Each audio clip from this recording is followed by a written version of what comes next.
कैसरगंज में 5वें चरण का मतदान। वोटिंग के बीच बृजभूषण का बड़ा बयान। बेटे करण सिंह को लेकर क्या बोले।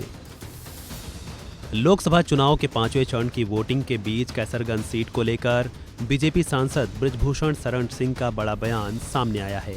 बृजभूषण शरण सिंह ने वोटिंग के बीच दावा करते हुए कहा है कि उनके बेटे करण भूषण शरण सिंह बहुत बड़ी संख्या के साथ जीत हासिल करने वाले हैं। अब देखिए भैया, इस बार तो कैसरगंज की जनता उनको डबल वोटों से जिता रही है।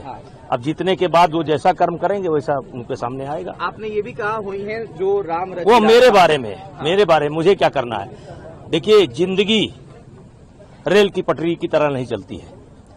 जिंदगी नदी की धारा की तरह है और नदी की धारा अपना रास्ता बदलती रहती है। इसी को थर्ड फोर्स कहते हैं, इसी को ईश्वर कहते हैं।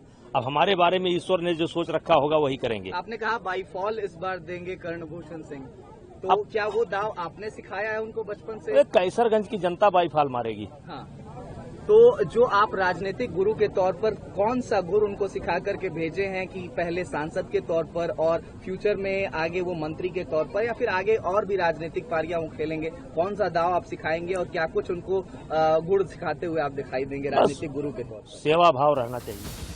इतना ही नहीं, उन्होंने अपने बेटे करणभूषण शरण सिंह को लेकर एक दूसरे बयान में कहा कि उनकी उम्मीदवारी से हर कोई खुश है। करणभूषण सिंह गोंडा के युवाओं से भी जुड़े हुए हैं। पूरे हमारे देवीपाटन मंडल की जनता, यूथ, गरीब सब प्रसन्न है, क्योंकि यहाँ करणभूषण सिंह का यूथों से बड़ा अटैचमेंट है। वो एक नेशनल खिलाड़ी हैं, खेल में भी उनकी रुचि है, उनकी रुचि गाय में है, उनकी रुचि भैंस में है, उनकी रुचि खेती में है। तो हमारे क्षेत्र की जनता बहुत प्रसन्न है। क्या मानते हैं, भारतीय जनता पार्टी से आपको संतोष है? कर्णभूषण सिंह के तौर पर प्रत्याशी दिया गया है। देखिए, भारतीय जनता पार्टी से असंतुष्ट होने का कोई कारण नहीं है। पिछले 4 फेजेस में देखा जाए तो वोटर टर्नआउट परसेंटेज काफी कम रहा, तो उसको कैसरगंज में बढ़ेगा।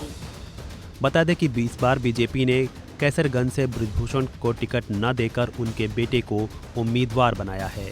कैसरगंज सीट पर बृजभूषण का अपना अलग ही दबदबा है।